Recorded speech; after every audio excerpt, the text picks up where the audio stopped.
परमेश्वर का उद्देश्य केवल आपकी भलाई करने का है।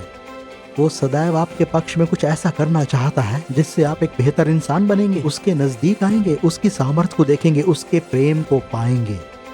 हमारे तूफानों के लिए परमेश्वर का एक दृष्टिकोण है।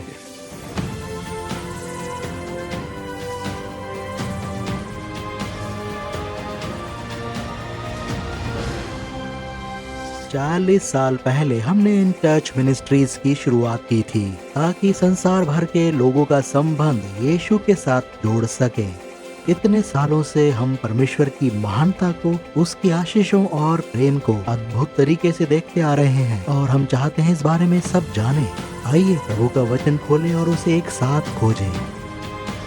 इन टच में आगे देखिए, जिंदगी में तूफान क्यों आते हैं। जिंदगी में तूफान आते हैं जाते हैं और कोई भी इन्हें पसंद नहीं करता है। दरअसल ये तूफान हर तरह का दुख, तकलीफ और नुकसान ही लाते हैं। बेशक इनके बारे में हमारे पास बहुत से सवाल हैं, पर इस पर एक बहुत अच्छा वचन है। बाइबल में लिखा है, मैं सोचता हूँ ये एक बहुत ही ताकतवर बुनियादी बात है। देखिए क्या लिखा है भजन संहिता 103:19 में, यहोवा ने अपना सिंहासन स्वर्ग में स्थिर किया है और उसका राज्य पूरी सृष्टि पर है। अब ये बहुत से सवालों का जवाब है। परमेश्वर ने अपना सिंहासन स्वर्ग में स्थिर किया है और उसका राज्य यानी उसका नियंत्रण हमेशा सब के ऊपर रहता है। हाँ, अक्सर आप सोचते होंगे जब तूफान आपकी जिंदगी में आते होंगे, परमेश्वर तू कहाँ है और ये सब क्या कर रहा है। और आप पूछते होंगे, परमेश्वर ये तूफान तू लाया है या मेरी वजह से है। इन सब का जिम्मेदार कौन है प्रभु? तू मेरे दुख को तो जानता है, मेरा कितना नुकसान हो चुका है, ऐसा क्यों हो रहा है। तो इन सवालों के कुछ जवाब हैं कि परमेश्वर जो करता है क्यों करता है। तो मैं चाहूंगा बाइबल में से पढ़ें ये वचन जो इस तरह के दर्द के लिए एक उदाहरण है कि ऐसा दर्द तूफानों के कारण होता है। मेरे साथ खोले भजन 107। इस भजन में से मैं कुछ आयतों को पढ़ना चाहूंगा क्योंकि इन तूफानों को लेकर हमारे पास बहुत से सवाल हैं। आज हम कुछ तरह के तूफानों या आंधियों के बारे में देखेंगे, पर यहाँ देखिए क्या लिखा है 107 जबूर 23 आयत से। भजन संहिता 107। जो लोग जहाजों में समुद्र पर चलते हैं और महासागर पर होकर व्यापार करते हैं, ये उन मजदूरों के विषय में है जो समुद्र में जहाज के ऊपर सामान ढोते हैं। वे यहोवा के कामों को देखते हैं। भजनकार यहाँ समुद्री तूफान की बात कर रहा है। वे उन आश्चर्य कर्मों को जो वह गहरे समुद्र में करता है देखते हैं, क्योंकि वो आज्ञा देता है तब प्रचंड बयार उठकर तरंगों को उठाती है। आप समझ गए होंगे तूफान कौन लेकर आता है। आगे देखिए क्या लिखा है, वो आज्ञा देता है तब प्रचंड बयार उठकर तरंगों को उठाती है। वे आकाश तक चढ़ जाते फिर गहराई में उतर आते हैं। ये बहुत सुंदर तरीका है बताने का कि किस तरह से लहरें ऊपर उठती हैं और नीचे आती हैं, खासकर तूफान के समय में। आगे लिखा है, और कलेश के मारे उनके वो जो जहाज में हैं जी में जी नहीं रहता। वे चक्कर खाते और मतवाले की भांति लड़खड़ाते हैं और उनकी सारी बुद्धि मारी जाती है। तब बेहद डरते हुए कि अब तो अंत आ चुका है, आगे लिखा है, वे संकट में यहोवा की दुहाई देते हैं। संकट में यही सबसे अधिक बुद्धिमानी है जो आप कर सकते हैं, और वो उनको सकेती से निकालता है। हालेलुया।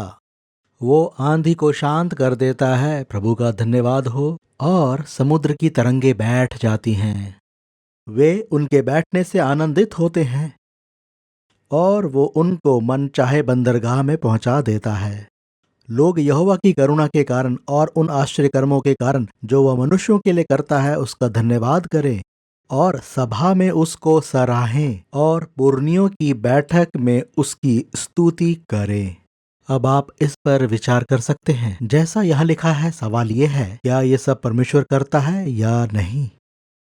कुछ लोग तो कहेंगे परमेश्वर है। क्या तूफान में परमेश्वर हो सकता है? क्या बाइबल में लिखा है कि तूफानों के बीच परमेश्वर है?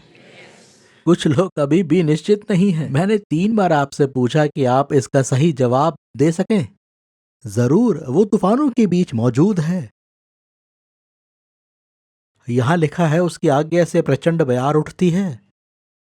इस बयार में परमेश्वर है। पर हमेशा ऐसा नहीं हो सकता। सभी तूफान जरूरी नहीं कि परमेश्वर की ओर से हों।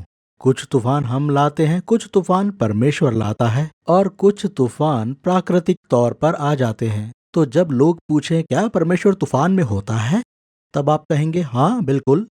तब वो पूछेंगे ऐसा कैसे हो सकता है। अक्सर वो इसलिए पूछते हैं क्योंकि कोई अपना जीवन खो चुका है और अब वो आपको मूर्ख ठहराना चाहते हैं, क्योंकि आप विश्वास करते हैं प्रेमी परमेश्वर ऐसा कुछ कर सकता है। तो लोग बहुत चालाकी से पूछते हैं आप तो मसीही हो, क्या आप कहेंगे कि परमेश्वर आपके जीवन में तूफान ले आया? अगर आप गौर से देखें तो वो सब कुछ में हाजिर है। इसलिए मैं आपको ये वचन पढ़ाना चाहता हूँ कि देखें परमेश्वर हमसे क्या कहता है। देखिए, कैसा भी तूफान हो, सब परमेश्वर के नियंत्रण में है। अगर कोई ऐसा तूफान है जो आप खुद अपने जीवन में लेकर आए हो, तब भी उसका नियंत्रण है। और अगर ये तूफान उसकी ओर से है तो भी उसके नियंत्रण में है। कोई तूफान परमेश्वर के देख रेख से बाहर नहीं है। अविश्वासी अपनी निराशा में कह सकते हैं परमेश्वर को तूफानों से कोई लेना देना नहीं है, ये तो बस आप मसीही लोग सीधा बनने की कोशिश करते हो। एक सच्चा जिंदा परमेश्वर कभी ऐसा होने नहीं देगा, और ये तो कभी नहीं कि कोई अपना जीवन गंवा बैठे। अभी रुकिए, मैं अभी वहीं आ रहा हूँ। तो ऐसे प्रश्न का लोग बाग अक्सर बहुत ही अविश्वास से भरा हुआ जवाब देते हैं कि ये जरूरी नहीं कि आप सब कुछ में परमेश्वर को रखो, खासकर जब हालात उनके काबू के बाहर होते हैं। और इसलिए वो परमेश्वर को शामिल नहीं करना चाहते, क्योंकि परमेश्वर भी उनके नियंत्रण से बाहर है। आप इस पर जरूर सोच विचार करें। तूफान 3 तरह के होते हैं। तूफान प्राकृतिक होते हैं, जैसे भारी आंधी या बाढ़ या अंधड़ या बवंडर आदि। कई तूफान ऐसे होते हैं जिनमें बारिश भी होती है। और फिर है भावनात्मक तूफान।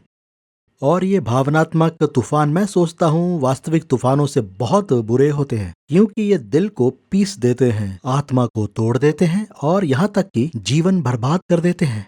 जैसे तिरस्कार, अक्सर किसी के द्वारा खारिज कर दिया जाना या किसी समाज के द्वारा बहिष्कृत कर दिया जाना। इस तरह के तूफानों को संभालना बहुत मुश्किल हो जाता है। तो ये थे प्राकृतिक तूफान और भावनात्मक तूफान। पर मैं जिस बारे में बात करूंगा वो है आत्मिक तूफान। हम परमेश्वर की आज्ञा ना मानकर अपने जीवन में आत्मिक तूफान पैदा करते हैं। जब हम उसे अस्वीकार करते हैं, आज्ञाओं को नहीं मानते हैं, खुद के रास्ते अपनाते हैं, अपने ही ढंग और तरीकों का इस्तेमाल करते हैं, तो ये सब तूफान आने का कारण बन जाता है। मान लीजिए आप एक विश्वासी हैं, आपने यीशु पर विश्वास किया, उसे उद्धारकर्ता माना। जैसे ही आपने ये किया तो पवित्र आत्मा जिसने आपको मसीही बनने के लिए कायल किया, तुरंत वो पवित्र परमेश्वर आपके जीवन में आ जाता है ताकि आपके अंदर वास करे, आपका मार्गदर्शन करे। और जैसा वचन में लिखा है, पवित्र आत्मा के सारे कार्य वो हम में करता है। उसका ये कार्य भी है कि वो हमें पाप ना करने को उकसाता है। तो जब एक विश्वासी जानबूझकर अपनी इच्छा से परमेश्वर के विरुद्ध पाप करता है, तो उसकी ये छोटी सी गतिविधि एक बहुत बड़े तूफान का रूप ले लेती है। ये तूफान आप में और आपके परमेश्वर के बीच होता है। आपने चुन लिया कि आप परमेश्वर की आज्ञा नहीं मानेंगे और अपनी ही राह पर चलेंगे, और आपने उसकी इच्छा से बाहर निकलना चुना। यानी अब आप खुद के बल पर हैं और आपने अपना आचरण, बातचीत और चरित्र बदल लिया है। तब आप और आपका परमेश्वर आपके जीवन में एक बड़ा तूफान ले आते हैं। और फिर लोग क्या करने लगते हैं? शराब पीते हैं, नशे की गोलियां खाते हैं, विशेषकर वो दूसरों पर दोष मढ़ने लगते हैं। तो वो तूफान जो खुद हम अपने अंदर पैदा करते हैं, नरकीय तूफान बन जाते हैं, क्योंकि ऐसे तूफानों में अक्सर जल्दी जवाब नहीं मिलते हैं और हम सोचते रहते हैं कि ये किसी और की गलती है, और दूसरों पर दोष लगाने के कारण हमारा तूफान और बिगड़ जाता है। तूफान जीवन का हिस्सा हैं। तूफान बहुत छोटे भी हो सकते हैं। हो सकता है ये कोई छोटी सी परीक्षा हो या कोई प्रलोभन हो, पर वो आते हैं। या तो उन्हें परमेश्वर स्थापित करता है, या हम ले आते हैं, या शैतान ले आता है।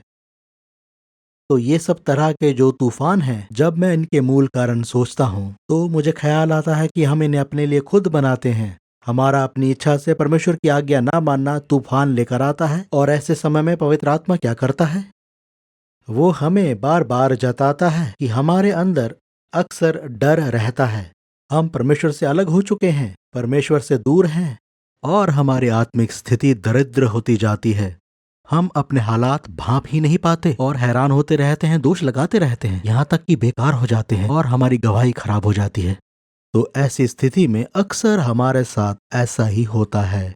और फिर शैतान को मौका मिलता है। वो तूफान को और अधिक भड़का देता है। यहाँ मैं आपको एक उदाहरण दूंगा। मैं आपको बताऊंगा कि ऐसे हालात में शैतान कैसे काम करता है। मेरे साथ निकाले दूसरा शमूएल उसका 11वां अध्याय। ये कहानी आपने जरूर पढ़ी या सुनी होगी, यहाँ तक कि इसकी फिल्म भी देखी होगी। दूसरे शमूएल के 11वें अध्याय में वचन कहता है, हम इसकी पहली आयत से पढ़ेंगे।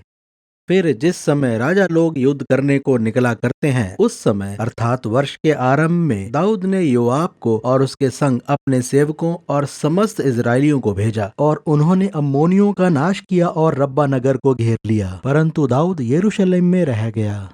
दाऊद को कहाँ होना चाहिए था? युद्ध के मैदान में अपने बाकी साथियों और सैनिकों के साथ, पर वो घर में ही रह गया। अब आगे सुनिए। क्या आप ध्यान से सुन रहे हैं? अगर आप सच में सुन रहे हैं तो कहें आमीन। जब आप परमेश्वर की इच्छा को पूरा नहीं करते तो मुसीबत मोल लेते हैं। सुनिए आगे क्या हुआ। दाऊद घर में रह गया।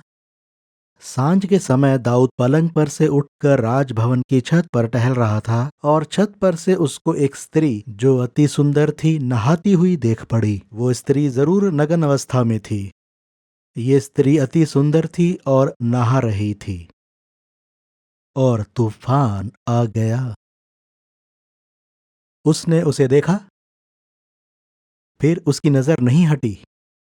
वो नजर कामुकता में बदल गई। वो कामुकता से लिप्त हो गया। फिर आप जानते हैं वो मुसीबत में पड़ गया।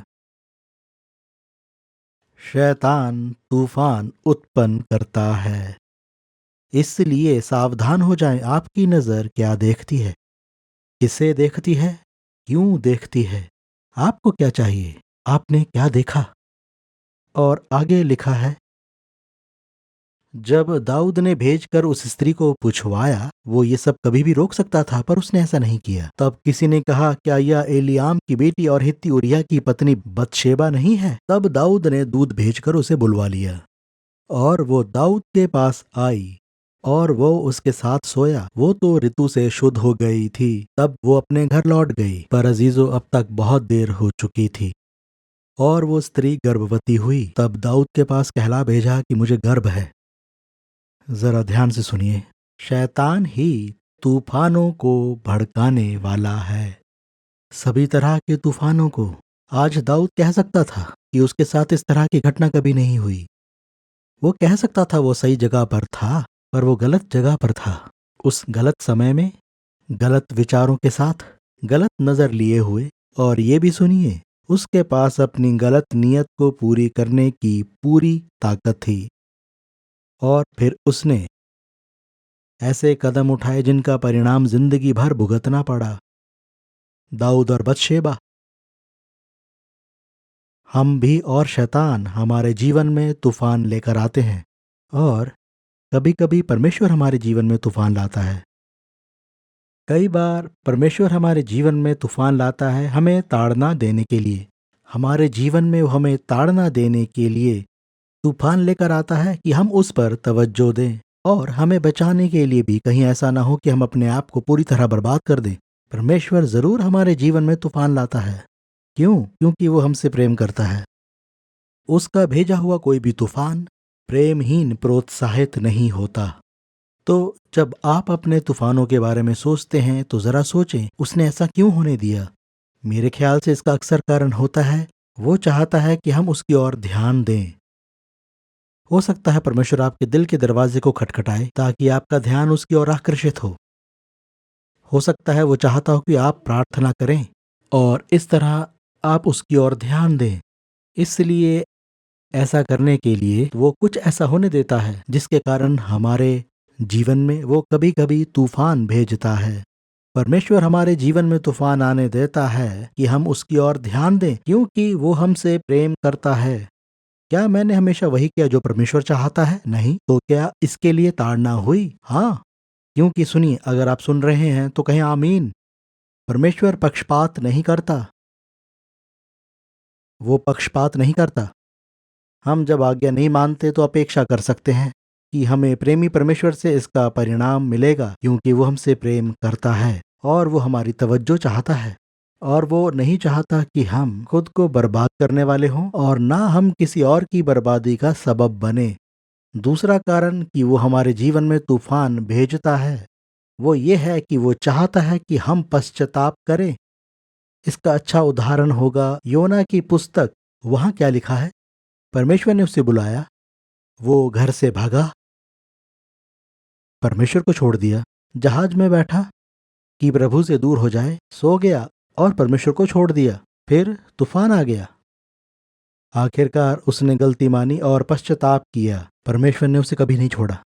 मेरी बात सुनिए, आप कभी भी जैसे योना भागा परमेश्वर से दूर नहीं भाग सकते। चाहे आप कोई क्यों ना हो, आपकी कैसी भी धारणा हो, कैसी भी सोच हो, आपकी कैसी भी शंका हो, आप उस सनातन परमेश्वर से दूर नहीं भाग सकते, क्योंकि संसार का हर एक स्थान परमेश्वर की उपस्थिति में है। कुछ लोग सोचते होंगे ये कैसे हो सकता है, मुझे इस पर बिल्कुल भी विश्वास नहीं है। सुनिए, अगर आप विश्वास नहीं करते तो इसका अर्थ ये नहीं कि आपने परमेश्वर को लुप्त कर दिया। आप किसी एक भी वचन को बदल नहीं पाए हैं, चाहे आपने विश्वास ना किया हो। पर यह बात जरूर सुनिए, आपका विश्वास या अविश्वास परमेश्वर को प्रभावित नहीं कर सकता कि वो आपकी अनाज्ञाकारिता के कारण या आपके पाप के कारण आपको दंड दे या ना दे। योना जानता था उसने पाप किया है। उसने बहुत कोशिश की, उस यात्रा के लिए बहुत पैसा खर्च किया, पर फिर क्या हुआ? वो मछली के पेट में था। और फिर क्या हुआ? मुझे ये कहानी बहुत पसंद है, सच में बहुत ज्यादा। उस बड़ी मछली ने उसे उगल दिया। वचन में लिखा है, फिर वो नीनवे को गया, वचन का प्रचार किया, बड़ी बेदारी आई, परमेश्वर ने नीनवे को बचा लिया। अब फिर देखिए क्या हुआ। योना का रवैया अभी भी ठीक नहीं था। हम ठीक हो जाएं इसके लिए कई बार हमें परमेश्वर ताड़ना देता है। अब सोचिए, वो फिर परमेश्वर से बहस कर रहा है कि ये लोग परमेश्वर के साथ सही हो गए हैं, जो कि अब उसे पसंद नहीं। जरा सोचिए वो अपने जीवन में कैसा उलझा हुआ था। परमेश्वर का आज्ञाकारी होने के बाद भी उसे परिणाम पसंद नहीं है, क्योंकि परमेश्वर ने वो नहीं किया जो वो चाहता था। लोग हर तरह की मुसीबत में फंसते हैं क्योंकि वो सर्वशक्तिमान परमेश्वर की सुनना नहीं चाहते। इसलिए तूफान हमारी जिंदगी में पश्चाताप को लाते हैं। अगर मैं और आप इस बात को समझ जाएं कि कितने लोग अपने तूफानों के कारण परमेश्वर के पास आ जाते हैं, तो आप सचमुच में हैरान हो जाएंगे। मैंने कितनी बार ये गवाहियां सुनी हैं। मेरे पास परमेश्वर के लिए समय नहीं था और उसके बाद ये हो गया। मुझे बताया गया कि मुझे कैंसर है, या मुझे पता चला कि मेरे बेटे या बेटी को कैंसर हो गया है, या परिवार में किसी सदस्य का देहांत हो जाता है। ऐसा ही कुछ भी। पर आप जरा ध्यान दें, परमेश्वर आपसे प्रेम करता है और जरूरत हो तो ऐसा तूफान भेजता है जो सच में बहुत दर्दनाक होता है, ताकि हम उस पर ध्यान दें कि उसके पास आने और उसकी आज्ञाओं को मानने में हमारी मदद हो सके। तीसरा कारण कि परमेश्वर तूफान आने देता है कि वो हमें अपने स्वरूप में बना सके। यानी हमारे जीवन में जो कुछ भी टूटा फूटा है, परमेश्वर उसे दूर करना चाहता है। परमेश्वर चाहता है हम नए सिरे से टूटे। ऐसा होने से जीवन में दर्द और तकलीफ होती है। फिर हम उसके पास आ पाते हैं सुसमाचार सुनाने के द्वारा। कई बार जब लोगों को रविवार के दिन सुसमाचार सुनाया जाता है, तो पूरे संसार में लोग प्रभु के पास इसलिए आते हैं क्योंकि उनका मन टूटा हुआ होता है, वो परमेश्वर से दूर होते हैं। मैंने कई बार पासबानों से ऐसी गवाहियां सुनी हैं जो प्रचार करना नहीं चाहते। उन्होंने परमेश्वर की बुलाहट की परवाह नहीं की, तब परमेश्वर की ओर से उनके जीवन में तूफान आया और फिर उन्होंने समर्पण किया। तो इस तरह के तूफानों के अंत के बाद अक्सर परमेश्वर की महिमा होती है। बेशक वो चाहता है कि हम उसके कार्यों के लिए सुसज्जित हो सकें। इसलिए कई बार हम दुख, तकलीफ और दर्द में से होकर गुजरते हैं, ताकि हम परमेश्वर के कार्यों को करने के लिए तैयार हो सकें। और मैं सोचता हूँ कई नर्सेज और डॉक्टर्स हैं, पासबान हैं और अन्य कई लोग हैं जो अपने कामों को परमेश्वर की इच्छा के अनुसार कर रहे हैं और लोगों की मदद हो रही है, क्योंकि कभी वो एक बार टूटे मन के थे। एक टूटे हुए मन वाला व्यक्ति यूं कहता है, प्रभु अब मैं ये दर्द और बर्दाश्त नहीं कर सकता, अब जैसा तू चाहेगा मैं करूंगा। सच्चाई ये है कि कई बार परमेश्वर चाहता है कि हम ऐसे बिंदु पर आ जाएं ताकि वो हमें अधिकतम इस्तेमाल कर सके। फिर कई बार वो हमें अपनी सामर्थ दिखाना चाहता है। हमें मालूम है हमारा उद्धार हो चुका है, पर परमेश्वर हम पर अपने आप को इस तरह प्रकट करना चाहता है कि हम समझ सकें कि वो कौन है और क्या करना चाहता है। और इसके लिए कई बार वो चाहता है कि हम थोड़ा दुख उठाएं और उसके बाद वो हमें चंगाई भी देता है। पर वो उतना ही करता है कि हम उसके लिए आखिरकार कह सकें, हे प्रभु तू अपनी इच्छा पूरी कर। और अक्सर इसके अंत के बाद ऐसा होता है कि वो उस व्यक्ति को जीवन में ऐसा इस्तेमाल करता है जैसा पहले कभी नहीं हुआ था। मैं ये नहीं कहता कि ये सिर्फ सुसमाचार सुनाने के लिए होता है, पर इसलिए कि आप उसके गवाह बन जाएं अपने कार्य क्षेत्र में या उन लोगों के लिए जिनके साथ आप रहते हैं। परमेश्वर का एक उद्देश्य है जिस कारण वो हमारे जीवन में तूफान आने देता है, और इन तूफानों का परिणाम अक्सर बाद में मालूम होता है। मैं अपने तूफानों के बारे में बात कर सकता हूँ। मेरे जीवन में कई तूफान आए और ऐसे समय में मैंने परमेश्वर से पूछा, ये सब प्रभु क्यों हो रहा है? होने दे, इसकी मुझे एक झलक दे, मुझे एक नया आभास दे और एक नई दृष्टिकोण दे कि परमेश्वर तू मेरे विषय में क्या सोचता है। इस तरह के अनुभवों की एक अच्छी बात यह है कि ये अनुभव आपको सिखाते हैं कुछ ऐसी नई बातें जो आपने जीवन में कभी नहीं सीखी। तो वो कई बार हम पर खुद को प्रकट करता है या अपने बारे में कोई नई समझ देता है। परमेश्वर जानता है कि वो हमारे जीवन में कैसा तूफान लाए और उस तूफान में से हमारे लिए कुछ अच्छा करके दिखाए, अगर हम उसकी सुनने की इच्छा रखें और हिम्मत ना हारें और ना ही उसकी आलोचना करें या उस पर दोष लगाएं। जब आप परमेश्वर पर दोष लगाते हैं तो आप आत्मिक और भावनात्मक तौर पर उससे अलग हो जाते हैं। वो आपको नहीं छोड़ता, पर आप जब दोष लगाते हैं तो आप खुद को उस स्रोत से परे कर लेते हैं जो आपको प्रेम करता है, आपके लिए प्रबंध करता है, जो आपको इस तूफान में बचा सकता है और आपको ताकत देकर नया इंसान बना सकता है। अपने तूफान में परमेश्वर से अलग ना हो। मैं सोचता हूँ हम सब जो अतीत में कठिन दौर में से गुजरे हैं, तो पीछे मुड़कर देखें कि परमेश्वर ने क्या किया। वो ना देखें जो आपने किया या लोगों ने किया, पर यह कि परमेश्वर ने क्या किया और वो कैसे आपको निकाल लाया। क्योंकि परमेश्वर प्रेमी परमेश्वर है। क्योंकि आपका जीवन तूफानों से घिरा हुआ है, इसका अर्थ ये नहीं कि परमेश्वर ने आपको अलग कर दिया है। इसका अर्थ ये नहीं कि वो आपको दंड देना चाहता है। इसका अर्थ है कि उसके मन में कुछ ऐसे विचार हैं। मेरी बात को जरा ध्यान से सुनिए। इन तूफानों का कुछ भी कारण हो, परमेश्वर का उद्देश्य केवल आपकी भलाई करने का है। वो सदैव आपके पक्ष में कुछ ऐसा करना चाहता है जिससे आप एक बेहतर इंसान बनेंगे, उसके नजदीक आएंगे, उसकी सामर्थ्य को देखेंगे, उसके प्रेम को पाएंगे। हमारे तूफानों के लिए परमेश्वर का एक दृष्टिकोण है और कई भयंकर तूफान साबित करते हैं कि उनमें परमेश्वर है। कब? जब उसके परिणाम सामने आते हैं। कई लोगों के लिए विश्वास करना मुश्किल है कि परमेश्वर तूफानों के बीच अपने प्रेम को जाहिर करता है। तो आपके लिए मैं चाहता हूं कि आप 55 अध्याय को खोलें, यशायाह 55। कई बार लोग कहते हैं कि परमेश्वर अगर इतना प्रेम करता है तो वो तूफानों को क्यों भेजता है। यशायाह का 55 अध्याय 8 वचन से, मेरे विचार और तुम्हारे विचार एक समान नहीं हैं, यानी मेरी सोच तुमसे अलग है। ना तुम्हारी गति और मेरी गति एक सी है, यानी हम और परमेश्वर अलग तरीके से काम करते हैं। सुनिए आगे क्या लिखा है। क्योंकि मेरी और तुम्हारी गति में और मेरे और तुम्हारे सोच विचारों में आकाश और पृथ्वी का अंतर है।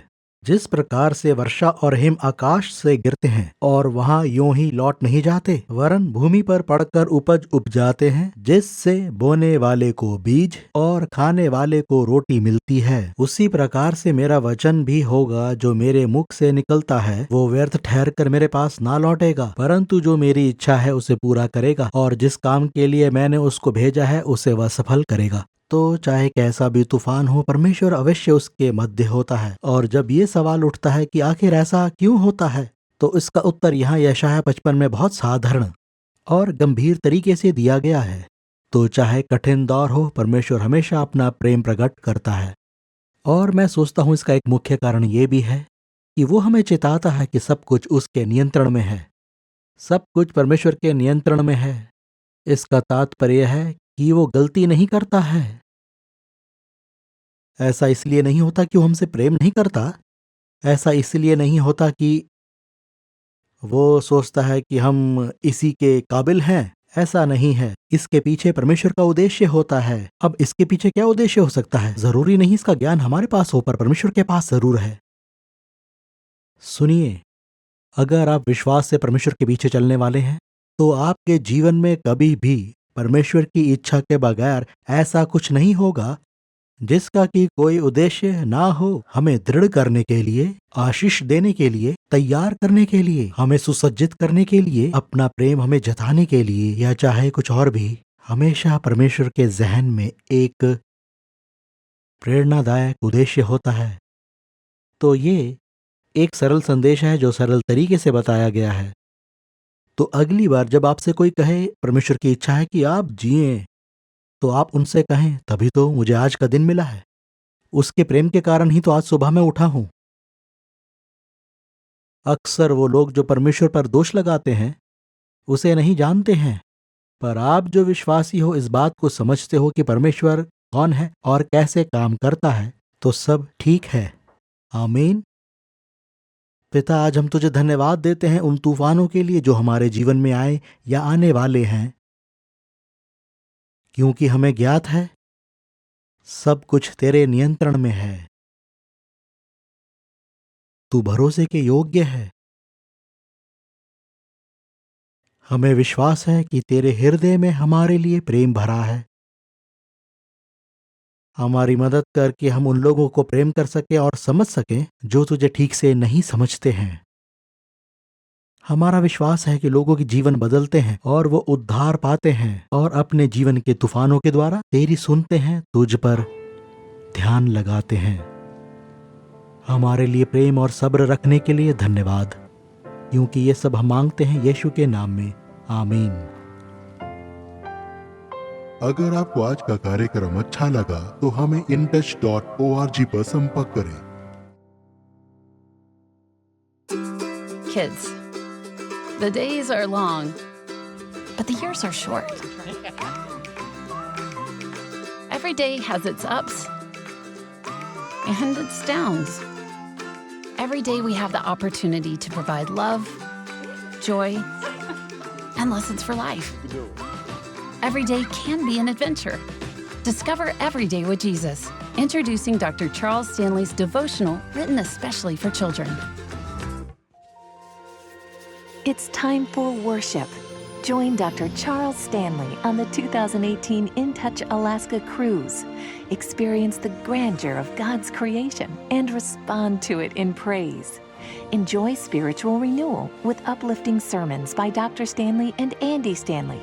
Praise God through powerful worship experiences. Join us on the 2018 In Touch Alaska cruise. Go together.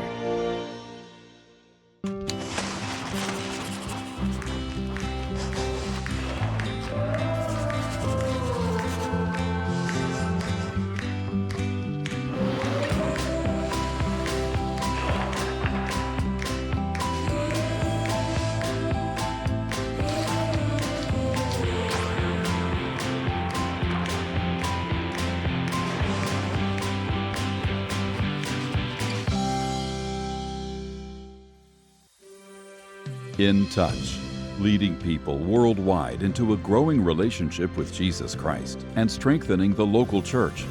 This program is sponsored by In Touch Ministries and is made possible by the grace of God and your faithful prayers and gifts.